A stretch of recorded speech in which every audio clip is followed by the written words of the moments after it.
Hello, welcome, and thank you. Together, we, Northeast Delta Human Services Authority, and you are building stronger communities together, one person at a time. Northeast Delta HSA is a trusted resource for credible information, evidence-based programs, and guidance. We are adapting our services to meet community behavioral, physical, mental, and social health needs. Northeast Delta Human Services Authority is led by Dr. Monteic, Executive Director. Collectively, we are all directed by our vision, mission, and tenets. Our vision, to build a unified Northeast Louisiana where individuals are thriving and reaching their full human potential. Our mission, to serve as a catalyst for individual mental health, mental disabilities, and addictive disorders. And our tenets that guide our actions: greater access to services, excellent customer service, and quality, competent care. This webinar series by the Prevention and Wellness team at Northeast Delta HSA is here to improve education awareness, advance community discourse, and focus on recovery during social distancing and other issues enhanced by COVID-19. Today's topic: adverse childhood experiences, with Dr. Avius Carroll, Prevention and Wellness Services Director. All right, thank you, Alan, for that introduction. Again, my name is Dr. Avius Carroll with the Northeast Delta Human Services Authority. And today I'm going to talk to you guys about adverse childhood experiences. And the presentation is entitled Building Self-Healing Communities. And before I start, I just want to talk a little bit about the Louisiana ACE Educator Program. This program was created through a partnership between the Louisiana Department of Health, Bureau of Family Health, Tulane Institute of Infant and Early Childhood Mental Health, and the Louisiana ACE Initiative. The Louisiana ACE Initiative is a network of child-focused organizations dedicated to create common understanding of ACEs within Louisiana communities and child and family serving workforces. The ACE Educator Program, which I am a member of, seeks to build community awareness around ACEs, trauma, and resilient science across the state via a robust and well-informed network of trained educators, and I am one of those volunteer educators. This work is part of a larger effort to develop policies and practices that are informed by understanding of the lifelong impact of childhood adversity and trauma. I just want to add, before I start the presentation, that we will not be recording the presentation. All presentations are live as asked by ACE Interface. All the information is proprietary. Therefore, we also cannot share the slides, but we can share some handouts that are helpful in understanding how to address ACEs and understanding ACEs during COVID-19. And Alan will share those in our group chat. So let's begin. What if I told you the largest public health discovery of our time is about the smallest of us, and those are our little precious children? If you look at the slide here, you'll see a relationship depicted here between a caregiver and a child. The experience of being in a relationship with another person and with the world around us has a profound impact on who we are and who we will become. From the first moment of our lives, our experiences affect our development. From that first spark of life, as our cells divide and form a heart, our skeletal structure, and our central nervous system.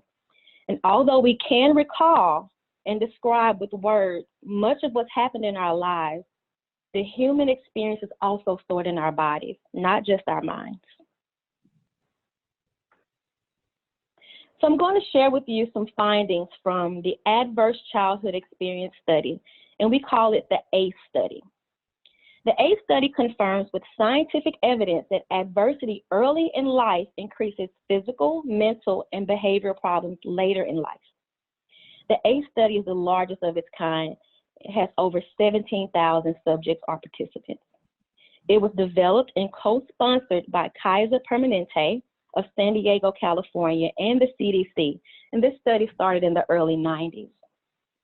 The ACE interface consulted with the co-principal, Dr. Anda, on this presentation for approval of the content that I will be presenting to you today. So before I introduce the ACE study, I want to explain a little about brain development. The human central nervous system connects us to ourselves, to other people, and the world around us. The central nervous system transmits signals between the brain and the rest of the body, including our internal organs. In this way, the nervous system activities control our ability to move, to breathe, see, and think, and other things as well. The nervous system comprehends those sensory inputs in the context of each and every second, almost instantaneously, and determines our understanding of and the response to the world we live in. And cells in the central nervous system are called neurons, and different types of neurons control or perform different activities. They are stunningly effective at processing and transmitting information, and they have a central purpose in doing so, and that is to adapt in ways that keeps us alive. Dr. Martin Teicher of Harvard University reviewed and approved all the brain science facts in this presentation that I will discuss moving forward. So here you see an image representing brain cells, and you have three different moments of what brain cells look like between birth, elementary age, and puberty. And on the far left, we see a set of brain cells, or neurons, and what they might look like at the time of birth. There aren't many connections between these cells at birth because babies are born with only the connections and brain functions they need in life at this point, such as being able to eat, respond to relationships, their bodies being able to self-regulate their temperatures. So most of the wiring in our brains occurs as a result of our life experiences. By age 6, not at age 6, but by, meaning that the experiences from birth to 6 are significant, and the brain growth rate is expediently fast during this phase. Those same brain cells now have many connections. And you think, if you look at the CDC website, I did a very quick review of that, and you'll see all of these wonderful benchmarks and milestones that children are supposed to meet at certain ages between birth and 6. The wiring of the brain, or the making of complex neural networks, is experience dependent. So all of these branches are dependent upon the experiences in our lives. And what gets experienced the most tend to lead to more robust connections between nerve cells that form networks. And you see those networks being formed. This is a process called branching.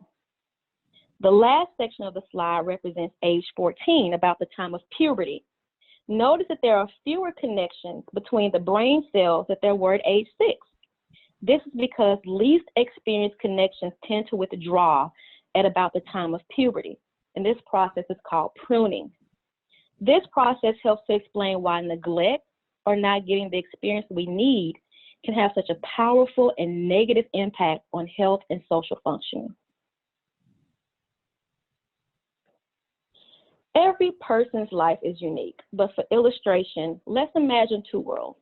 One is mean and dangerous, and the second is kind and generous. Traumatic experience during development, like abuse and neglect and chaotic relationships, generate predictable patterns of brain architecture, behavior, and traits. Humans are made to be under stress about 20 minutes at a time. That's long enough to prepare for a fight or to hide. And that's that fight or flight. So experiences that cause stress chemicals to be continuously produced, for example, child abuse and neglect, or even being in a war zone, have a big impact on development. Under these circumstances, our bodies tend to prepare for life in a very dangerous world. Stress hormones exert influence on cells, chemicals, and wiring. They sculpt brains to be wired for certain characteristics, such as being edgy or hot-tempered, hypervigilant, or being withdrawn, disassociated, or numb. This is the path demonstrated on the top in orange. For example, people who have had traumatic stress from conception to the toddler years will likely have a higher baseline of stress hormones like cortisol in their bodies. And the adrenal glands release cortisol in response to stress or fear as part of our body's fight or flight response. Cortisol is important for your bodies to function normally, but too much cortisol can be bad for your health. As a result, these folks may have very short fuses, be self-focused, may have a difficult time shifting gears from emotions to problem solving. If there's more danger just around the corner, you can't rely on these people to be focused on everyone else's safety rather than and strategically thinking through things, but they'll be ready for the next danger. So the downside is when stress hormones like cortisol is prolonged, they are toxic to brain cells. And this toxicity includes making it difficult for brain cells to develop healthy neural networks and can even cause brain cells to die. This is why we call continuous stress, trauma, episodic, unpredictable stress, toxic stress. Dr. Teicher calls a lower path in this diagram that's represented here in blue, maybe some see it in green, the benevolent world path. The world is kind, easygoing, helpful, and free of traumatic stress. That's not saying that individuals won't encounter some stress, because there are certain things as healthy stress. But people growing up in this path are more likely to develop a brain with cells and wiring for chemistry, for being focused, flexible, and relationship-oriented. So what kind of situations might be a good match for a person who tends to be edgy, hypervigilant, or quick to act or respond? How might these kinds of adaptations be used in this environment? One common belief is in our society is that the people who experience take them on the top path are maladaptive. And maladaptive means they adapt to situations in negative ways, such as tobacco use, alcohol and drug use, risky behaviors. And that people along the bottom path are adaptive. That's healthy ways of adapting to stressful situations. But that's untrue. Both pathways are adaptive. Both brains are adapting to their experience. ACEs is not a sole predictor of an adverse adulthood. And some adults who have high ACEs live productive lives. It is a study to help us understand the impact of adverse childhood experiences. The people whose brains adapt to a dangerous or stressful world are more likely to survive when life is tough. The people whose brains adapt to a safe world are likely to be prepared to meet society's expectations in tranquil and calm times. Dr. Teicher says, it's when our biology collides with social expectations that we run into trouble. If you put a person from a benevolent world in a chaotic and turbulent environment, such as, crime-infested neighborhoods, that person may struggle unless he has learned some very specific skills. Likewise, a child adapted to a dangerous, stressful world may not sustain patience. He or she may not share, cooperate, or use words as a first choice. So they might not be very communicative. When that child comes to school and they're asked to sit still or share or cooperate, there can be some painful disconnect that is hard for everyone. The child will have to be actively taught the skills required to succeed in this context, just as we would train a person from a benevolent path how to act in chaotic and dangerous environments. And this is why it's so important that we teach ACEs to educators as well. So let's take a closer look at one of the factors that determine the effects of maltreatment. And that is, bad treatment, negative treatment, neglect, abuse. And one of those factors is age. Why would the age of a person at the time of maltreatment have a powerful effect? The brain develops in a sequence from most primitive to most advanced. Think about it.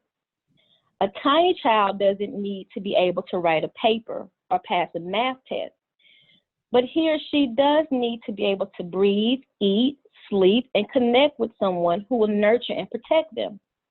So, the parts of the brain that control internal body functioning and ability to connect with the primary caregiver develops the earliest. Brain regions that control complex thought processes like abstract writing and math aren't fully developed until later in childhood. And so continues this magnificent dance of experience and adaptation, generating age-appropriate capacities for feeling, thinking, and responding to the world around us.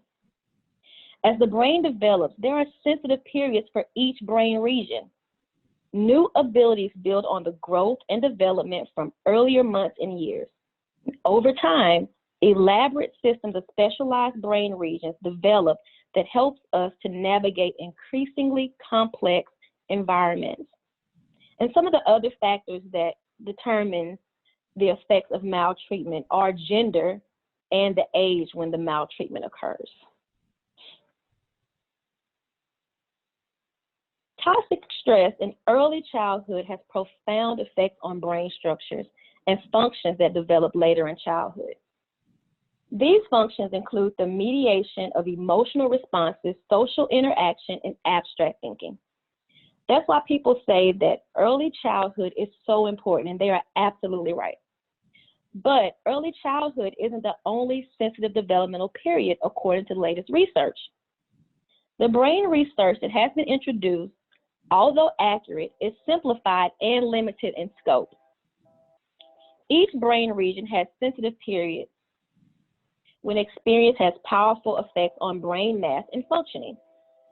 And you guys have to excuse us. We have a train in the background, so you might hear that.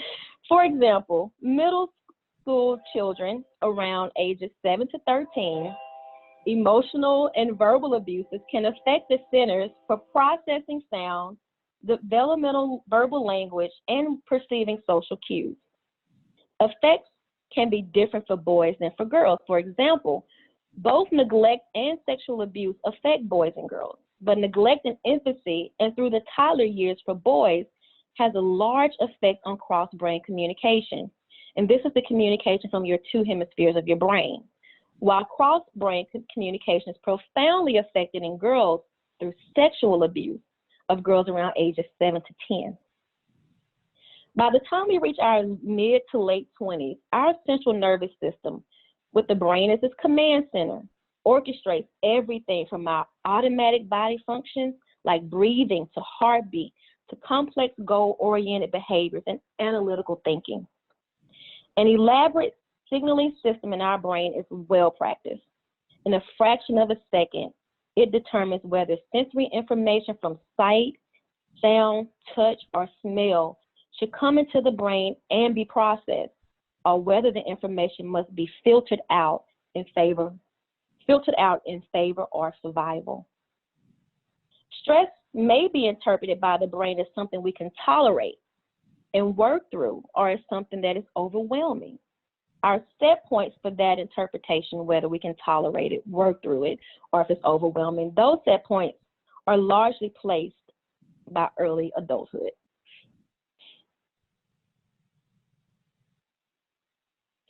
The new science of epigenetics tells us that the ability of our cells to read the messages on our genes is influenced by our experiences. Scientists have discovered that responses to stress may be passed from one generation to the next. In one study, scientists conditioned rats to be afraid of the smell of cherry blossoms. When the cherry blossom odor came into the rat's environment, they huddled together, stunned with fear until the odor was removed. These rats had pups who grew up without any exposure to cherry blossoms. This generation of rats were separated from their parents and placed in a totally different environment. So when the smell of cherry blossoms were put into their environment, the rats were jumpy. They had heightened sensitivity to the smell of cherry blossoms. So the question is, why might it be a good thing for sensitivity or fear to be passed from one generation to another generation through epigenetics? Why might it be a good thing for rats to feel fear even though no one instructed them to fear cherry blossoms? The answer is survival. Fear can protect the species from dangerous situations or toxins. It may be adaptive for fear to be passed from one generation to the next if it can prevent poisoning or avoid danger. The field of epigenetics may help us understand how groups of people may be deeply affected by historical trauma. How do we heal the wounds of our ancestors? We might not fully know the answer to that question, but we do know that we are the ones responsible today because we are the adults. So let's think again about the positive side of experiences being passed from one generation to the next. Scientists are testing whether positive characteristics like nurturing behavior can be inherited from one's parents and grandparents. The field of epigenetics provides us with hope that our ways of relating to one another can create lasting positive changes in genetic expression. How creating self-healing communities now can lay an enduring path of generational healing and recovery. We've talked about sensitive developmental periods when toxic stress has profound effects on human development. But these childhood times are also windows of opportunity for building resilience. After all, the developing brain is sensitive to all kinds of experiences. Paying attention to sensitive developmental periods, we can do a better job protecting our children and providing the kinds of challenges and supports that may remediate earlier periods of toxic stress and promote lifelong health and well-being. We have a collective choice.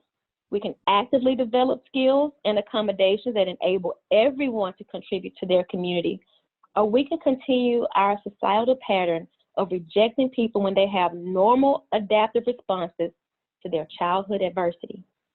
If you remember only one thing from this information about the brain development, I hope it will be that toxic stress can be hardwired into our biology. And before we assume that a person's behavior is a rebellious choice, let's think about the possibility that adversity may be a part of the challenges we see. We have been talking about the effects of toxic stress on individuals. Now we're going to switch gears and talk about the effects of toxic stress on the population as a whole. The field of epidemiology is where we'll turn. Epidemiologists are scientists who study the origins of disease, disability, productivity, and health in a population. They help us focus our efforts on issues and processes that will make the most difference for the well-being of everyone. We're going to talk about a large epidemiological study about the enduring effects of adverse childhood experiences. Dr. Rob Unda and Dr. Vincent Felitti are the co-principal investigators of this study, which they call the ACE study. Scientific research begins with a hypothesis, an educated guess about the anticipated findings in the course of a study.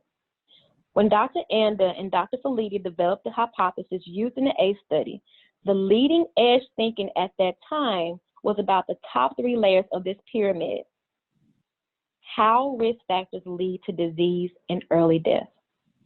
But Dr. Anda and Dr. Felitti knew that something must be missing. They could see this because health risks are not random. They are concentrated in some populations and not others, such as health disparities in our minority populations, African American populations, Hispanic populations, American Indian populations. And then you have your subpopulations as well, individuals who have been sexually abused, neglected individuals, or individuals that are experiencing addiction or born to addicts. And people who have one risk tend to have others, meaning they cluster. So they decide to test their hypothesis that multiple forms of childhood adversity could be a major determinant of health.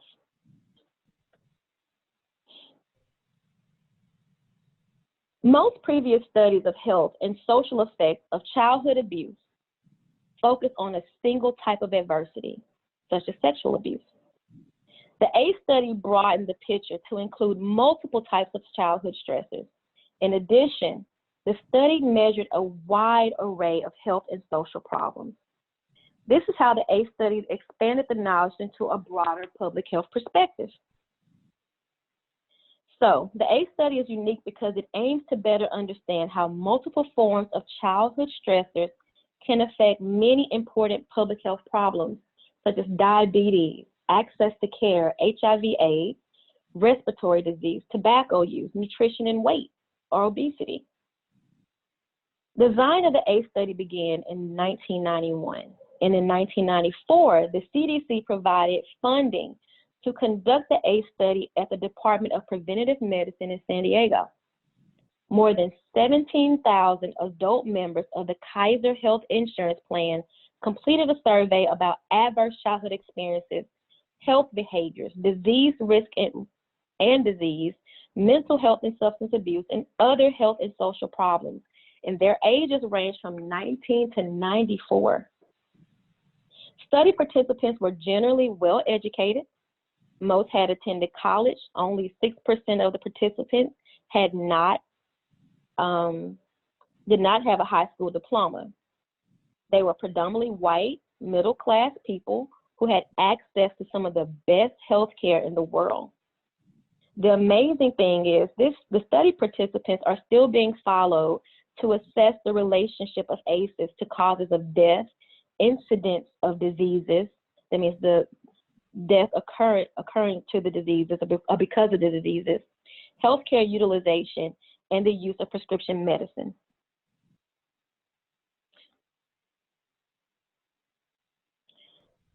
All right, so this slide shows the 10 categories of adverse childhood experiences that were studied.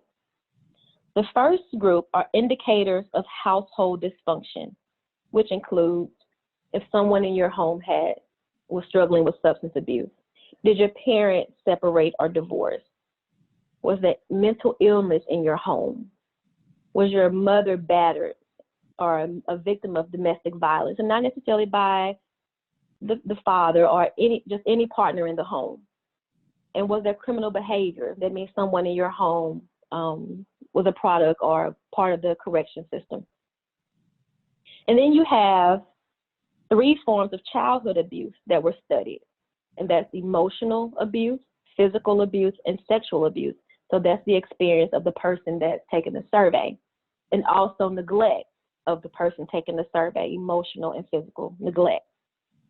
And as you can see from the percentage on the slide, ACEs are common in the middle class, well-educated population.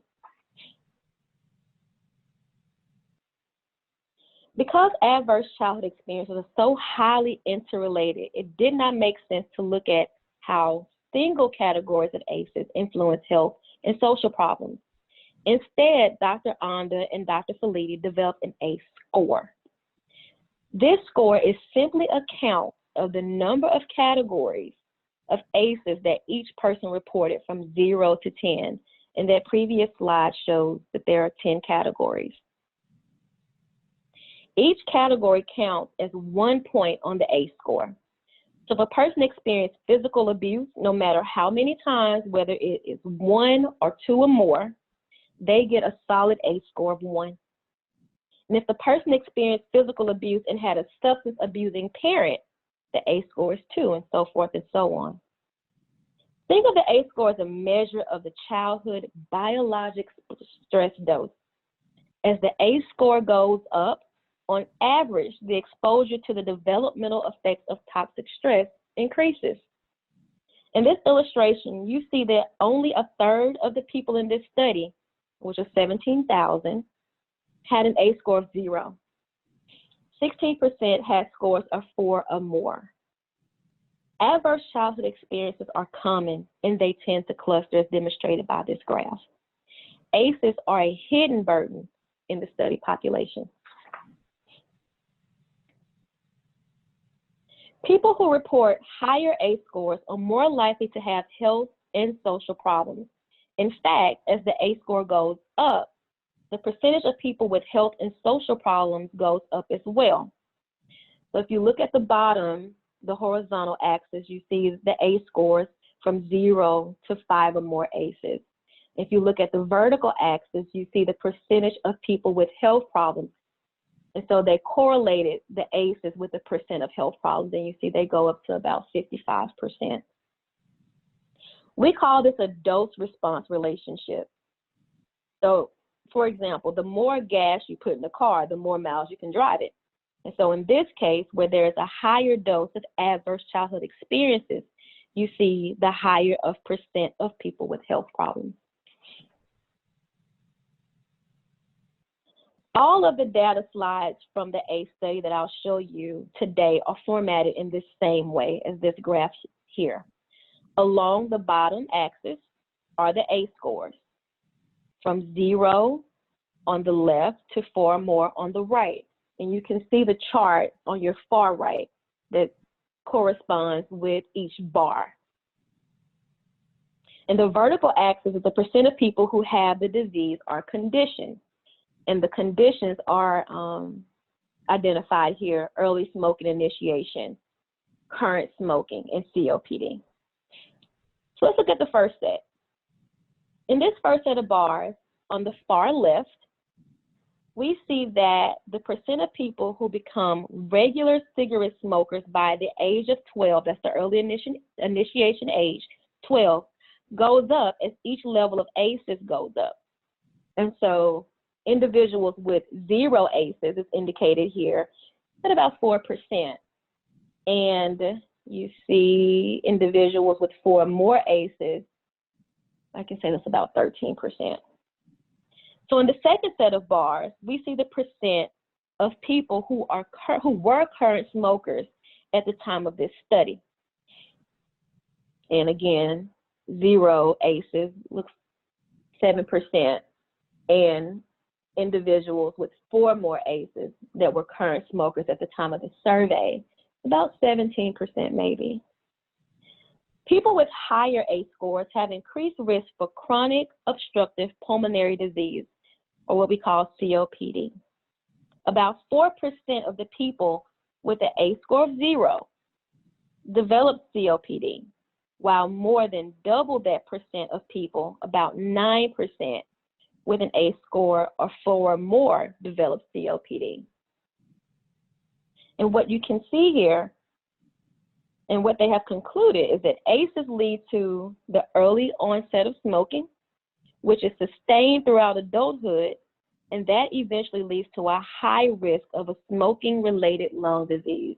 So you can see the early smoking initiation at 12, and maybe not experiencing some of the lifelong effects of that. And then currently smoking, which means you continue to smoke. You did not find reason to stop between early initiation into adulthood.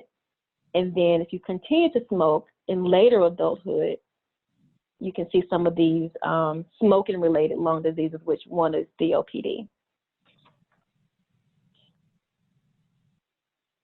ACEs can result in depression and anxiety, and nicotine can reduce symptoms of depression and anxiety. So the benefits of nicotine in reducing these unpleasant emotions might help to explain why knowledge of health risks associated with tobacco smoke is not enough for people to quit. And this is also another example of that maladaptive behavior. So now we begin to anticipate why ACEs are related to certain behaviors and social conditions. Here we see the risk of becoming an alcoholic increases 4-fold from an ACE score of 0 to an ACE score of 6. So we look here on alcoholic, and you see the 0, and that's about individuals that reported 0 ACEs is 4%. And then you go to the end of that cluster of bars, 4 or more is about 16%.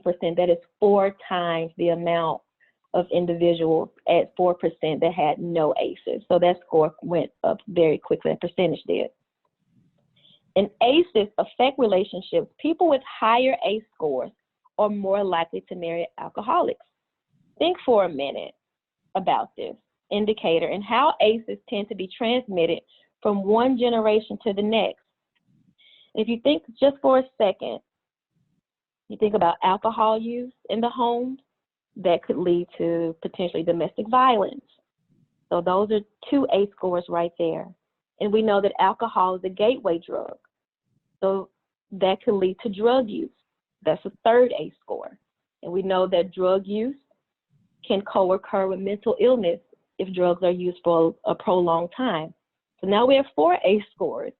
And so you can see how the combination of accumulation of ACEs can happen when you have 1. So epigenetics, That's that generational transmission of ACEs. Pattern behavior. If children grow up in a home where they see different types of maladaptive behavior or bad behavior. And our maladaptive responses are all factors, risk factors of ACEs. Okay. Depression is the leading cause of disability in developed countries. And according to the American Psychiatric Association, the economic burden of major depression is about $210.5 billion a year. And here we see that risk of depression increases for both men and women in a dose-response fashion as the ACE score goes up. And as you can see here, women are represented as the lighter blue and men the darker blue here on this chart. And let's just look at the 0 and 4 more. So women who had an ACE score of 0 experienced depression at about 19%. And it's much lower for men, it's like about 11%. But if you move up the scale, you see women represented here at 4 more ACEs experience depression at 60%, which is a very large increase. And men experience it at about 39%, which is a large increase as well from 11%. ACEs are held in the body, leading to mental, physical, behavioral health problems in adulthood. And some of those problems are unintentionally handed to the next generation. Becoming an alcoholic, marrying an alcoholic, or suffering from depression are part of the intergenerational transmission of adverse childhood experiences. So here is a list of some of the health and social problems documented by ACE study publications. Let me give you guys a couple seconds just to look at this chart of ACE attributable problems. Because ACEs have a powerful impact on many social and health problems, the ACE researchers concluded that ACEs are the leading cause of health and social problems in our nation. And this should lead to thinking about prevention. I love prevention. We are living in a time with stunning potential for shifting the trajectory of health and well-being for generations to come. ACEs are common, they're highly interrelated, and they have a cumulative impact that is captured by the ACE score. And people with higher ACE scores are more likely to have multiple health and social problems, some of which increase the odds of their children having high ACE scores. The impact of ACE can be behaviors in parents that resonate in their children's experience, such as abuse of substances, risky behavior, and neglectful occurrences. Discoveries about the effects of toxic stress on the developing brain provide biologic plausibility for the ACE study findings. So, this information makes a strong case for concluding that the relationship between the ACE score and health problems is a cause-effect relationship.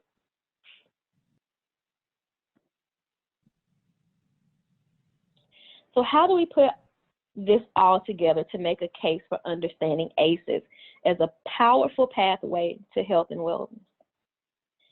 Now we understand that ACEs are common and have a strong cumulative impact on the risk of common health and social problems. Preventing ACEs and their intergenerational transmission is the greatest opportunity for improving wellness. And ACE Interface believe that this is the greatest opportunity of our time, and perhaps of all time. This slide shows the percentage of various health and social problems that epidemiologists estimate are caused by ACEs. Just take a look at this pie chart for a second. This calculation is commonly used in public health and is called the population attributable risk, and is displayed here as an oil spill on this slide. The percentage of problems coded by the oil spill, that's in this dark gray, represents the percentage of each problem that is potentially preventable by preventing ACEs. It's very exciting.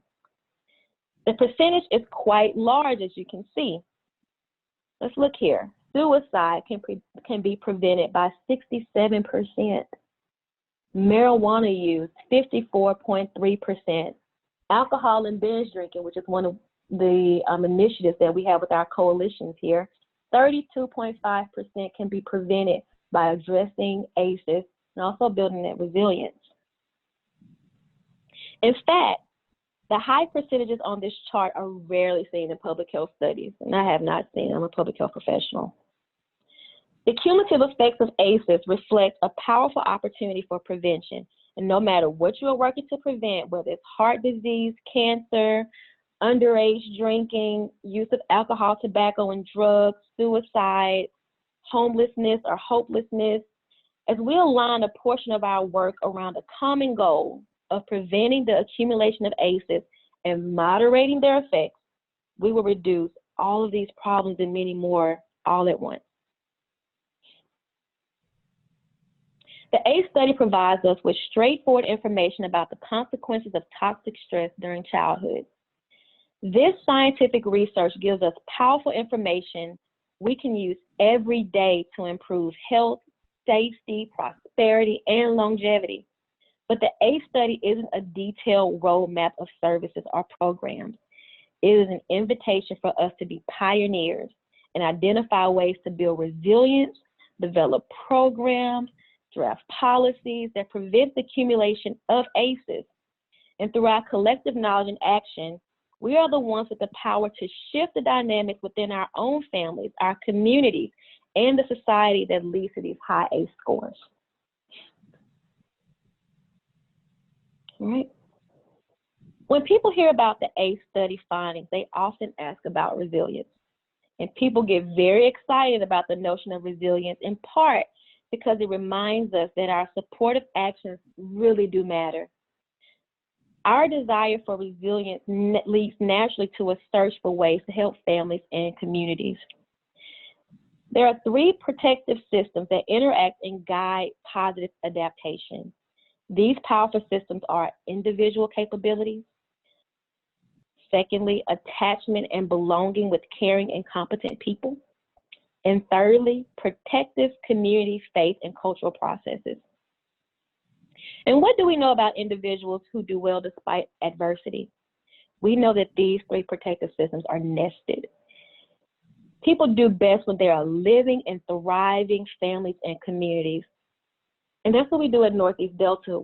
Our vision is to create healthy communities where people can live and thrive. We can help one another develop personal attributes that help us all weather life storms.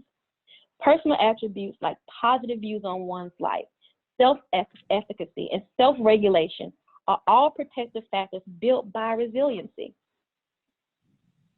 I love this picture. Let's look at this picture and this caption. It says, positive views let me know I am important and invaluable.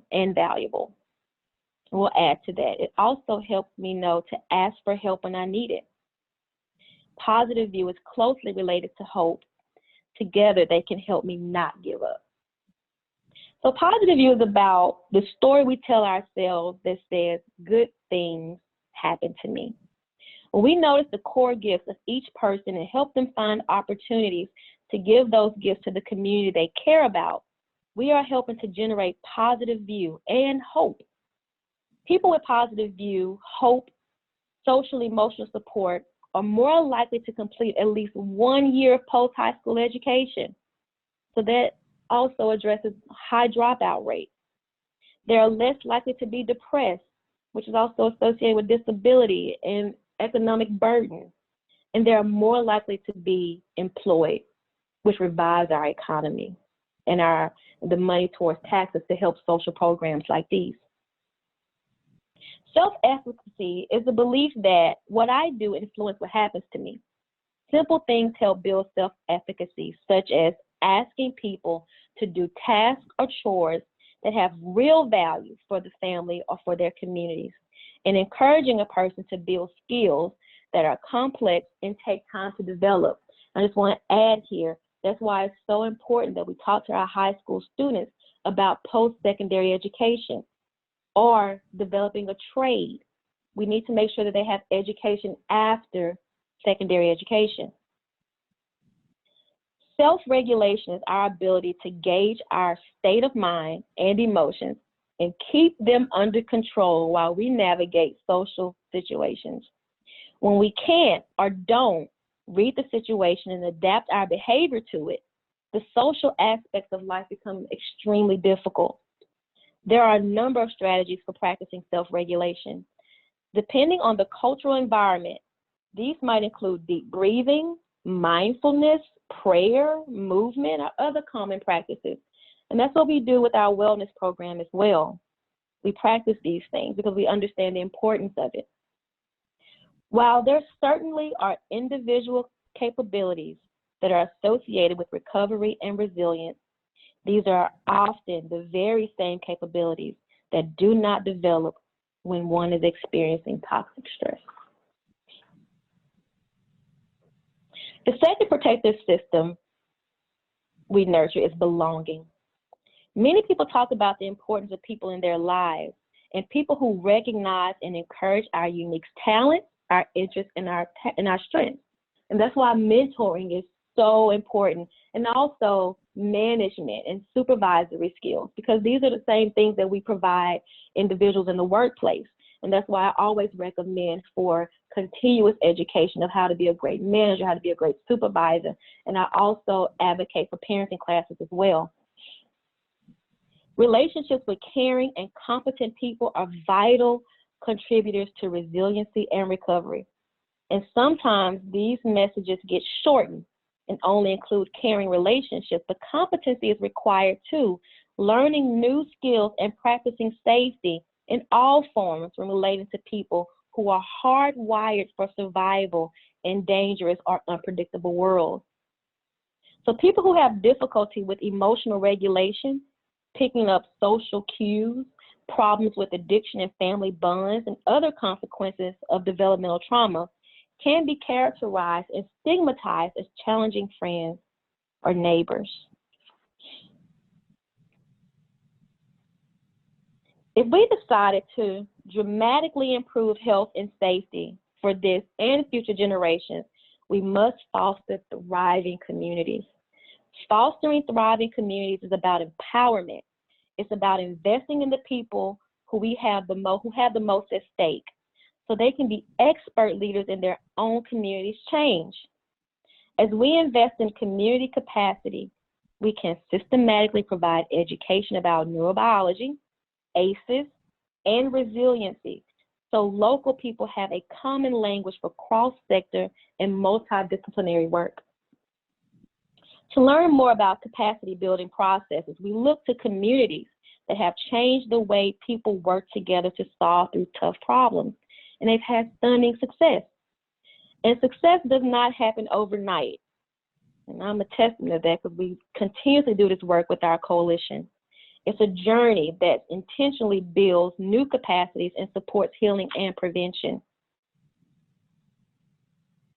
Each successful community has traveled that journey differently because each community is unique. But communities that have reduced major social problems, reduced the percent of young people with high ACE scores, and improved key factors for resiliency, use similar processes for achieving better results. They use these processes to work overtime to build new capacities for helping one another to thrive, and new capacities for aligning resources and systems so they achieve better results. In Washington State, a system of community public health and safety networks call these communities high-capacity communities. It's a public health approach to solving interrelated problems by improving people's connections, their shared responsibilities, and the collective impact of their efforts. This is very similar to some of the coalition work that we do here at Northeast Delta. Community capacity development puts into place a four-phase iterative or revolving process to nurture the development of healthy and productive adults, regardless of the circumstances in which they were born. It is an approach that invites all members of the community to shift the ways we engage with one another on a day-to-day basis, improving people's connections, sharing responsibilities, skills, and efficacy. This approach increases the collective impact of services and neighborhood initiatives by aligning efforts around common people. The 4 phases in this process are leadership expansion, coming together around issues of importance to the community, learning together, and results-based decision-making. And that's basically evaluating your work and making decisions based on what you've learned and what you have achieved and succeeded in. This process is powerful because success in one phase propels success in the next. It generates a virtuous cycle with the power to improve population health and uses all the resources in the community, including its human capital and people power. Supporting healthy community processes that respect cultural traditions and values is a high leverage activity. Just as a rising tide lifts all boats, a high capacity community lifts all beings. People living in high capacity communities are less likely to have high adverse childhood experience scores, less likely to have alcohol and drug abuse, less depression and serious persistent mental illness, and fewer problems at school and at work. There's a predictable pattern to transformational change, and that's what we do here at Northeast Delta HSA. We are transformative, and we have coming up as well our transformational walk, which patterns new behavior through our social engagement, especially during COVID-19. So what we're trying to do is create a new norm of wellness by doing a virtual walk as opposed to having everyone come to one space at a time. So we're adapting to the new environment and not maladapting, but adapting to the new environment through virtual engagement. And this begins with discovery and communication, which leads people to clarify their values and thinking. With new knowledge and new habits of thinking, people can change. The collective actions of many people shape a new reality that is ratified in organizational and policy change. The truth is that people create new realities long before laws are passed. I think we know that. Change is up to us. It is shaped by our thoughts, our conversations, the way we relate to one another in relationships, in families, and in communities. All right. So as we work to prevent the accumulation of ACEs, let's keep in mind that we don't have to get the ACE scores of 0. Any reduction in the score has a huge effect. And we might not be able to prevent that first ACE from occurring in a family, but we can certainly notice when children have 5 ACEs, and we can make sure that that number does not reach 10. And as we thread through all of our work, a new focus is supporting adults, particularly adults who, through no fault of their own, experienced many ACEs when they were children. And this helps to prevent ACEs for the next generation. We live at a time of hope and promise. The largest public health discovery of our time, perhaps of all time, is about family, community, and children. It's about us.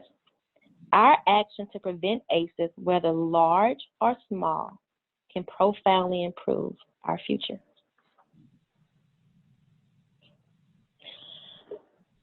So, if you guys require or would like to hear more about ACEs, we do have different types of presentations.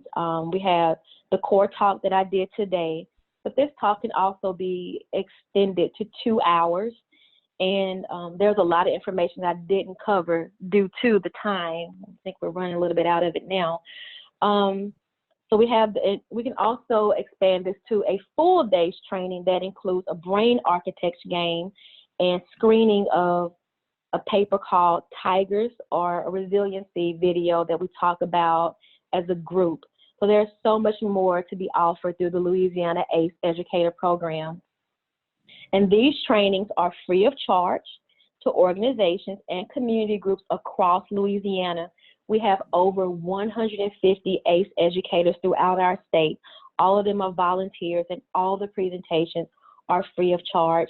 And if you want to schedule a presentation for your agency for a larger group, I think the conversation is extremely important. You can send an email to this email address here, or you can email me if you're in the Monroe area. I think there are a couple more ACE presenters. Well, there are a few more ACE presenters in the 12 parishes in Northeast Louisiana. So if you don't live in Ouachita Parish, you can definitely send an email to this person. Her name is Caitlin, and she can get you an ACE presentation scheduled. Also, we have a feedback survey that we're going to include in the chat box. Alan will include that. And we ask that you fill out this survey. Anybody that was on the call, that's on the call today, is not required, but we just really appreciate it if you do. And you can send that email back to me, and I'll have my email address listed in a few seconds. And here are the references for the presentation today. All right, that's a lot. Okay, back to you, Alan.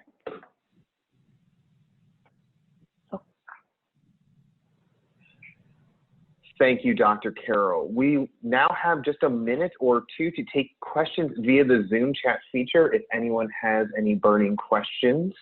If we're unable to address your question today, we'll leave the meeting open so you can download those documents as well as utilize that link for the survey. So we'll leave the meeting open so you can access all those materials, but you can also enter additional questions. And if we're unable to address your question, we will follow up with an email as soon as possible. But for all of those, while people might be entering questions, thank you for joining us today. Please visit us on our website at www.nedeltahsa.org and follow us on our various social media handles at NEDelta HSA. Thank you for joining everyone for this webinar series, the entire webinar series by the Prevention and Wellness team at Northeast Delta Human Services Authority. We are here to improve education awareness, advance community discourse, and focus on recovery during social distancing and other issues enhanced by COVID-19. Together, we, Northeast Delta Human Services Authority, and you are building stronger communities together, one person at a time.